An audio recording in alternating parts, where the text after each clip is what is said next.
আসসালামু আলাইকুম রহমতুল্লাহ। আজ 1 মে মহান মে দিবস ও জাতীয় পেশাগত স্বাস্থ্য ও সেফটি দিবস উপলক্ষে জেলা প্রশাসক নীলফামারী ও নীলফামারীর বিভিন্ন শ্রমিক সংগঠন কর্তৃক বর্ণাঢ্য র্যালি ও আলোচনা সভার আয়োজন করা হয় নীলফামারী কেন্দ্রীয় শহীদ মিনার প্রাঙ্গণে। আমাদের নীলফামারী ইপিজেডে ব্যাপক অনিয়ম, ব্যাপক দুর্নীতি চলছে। ভাঙ্গা পরিশ্রম করার পরও একটা শ্রমিকের যে ন্যূনতম মজুরি, সেই মজুরিটুকু তাকে দেওয়া হয় না। আমরা আজকে ইপিজেড শ্রমিকদের জন্য 25,000 টাকা ন্যায্য মজুরি দাবি করতেছি। সেখানে যে অনিয়ম আছে, নিয়োগ বাণিজ্য আছে, সেখানে যে সিন্ডিকেট আছে, ফেসিবাদীর সিন্ডিকেট এখন সেখানে আছে। আমরা এটাকে দেখতে চাই না নীলফামারীবাসী। আমরা ধৈর্য ধরে আছি। এই সিন্ডিকেট যদি দ্রুত সময় ভেঙে ফেলা না হয়, এদেশের শ্রমজীবী মানুষ তারা আন্দোলন করে এই সিন্ডিকেটকে ভেঙে ফেলবে। কথায় কথায় ইপিজেড শ্রমিকদেরকে ছাঁটাই করা হয়।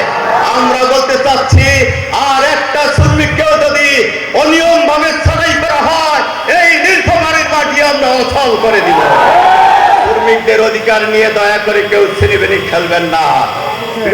আমাদের ইপিজেডে প্রতিনিয়ত প্রতি ঘন্টায় শ্রমিক আইন লঙ্ঘিত হচ্ছে, শ্রমিকরা হেনস্থা হচ্ছে, চাঁদাবাজির শিকার হচ্ছে। অবিলম্বের বিরুদ্ধে কার্যকর ব্যবস্থা গ্রহণ করতে হবে, শ্রমিক ছাঁটাই বন্ধ করতে হবে। শহীদ জিয়াউর রহমান যুব মন্ত্রণালয় করলো, মহিলারা দাবি করলো, শহীদ জিয়াউর রহমান মহিলা মন্ত্রণালয় করলো। অনুষ্ঠানে প্রধান অতিথি হিসাবে উপস্থিত থাকেন জেলা প্রশাসক জনাব মোহাম্মদ নায়েরুজ্জামান ও সভাপতি হিসাবে উপস্থিত থাকেন অতিরিক্ত জেলা প্রশাসক মহোদয়। বিশেষ অতিথি হিসাবে উপস্থিত থাকেন বিভিন্ন রাজনৈতিক দলের নেতৃবৃন্দ ও শ্রমিক সংগঠনের নেতৃবৃন্দ। ন্যায্য অধিকার থেকে বঞ্চিত হয়েছে। আমাদের ইপিজেডে কিছু ঘটনা ঘটেছে। কয়েকজন আমাদের দুজন শ্রমিক ভাই মারাও গিয়েছেন কিছুদিন আগে। আমি ইপিজেডের কর্তৃপক্ষকে বলেছি, আইনে যে সুযোগটুকু দেওয়া আছে সবাই যাতে এটা নিশ্চিত করা হয়, এটা করবে। অনুষ্ঠানের শুরুতে একটি বিশাল র্যালি বের করা হয়। এতে জেলা প্রশাসক মহোদয় ও বিভিন্ন রাজনৈতিক দলের শ্রমিক সংগঠনের নেতৃবৃন্দ সহ শ্রমজীবী জনতা র্যালিতে অংশগ্রহণ করে।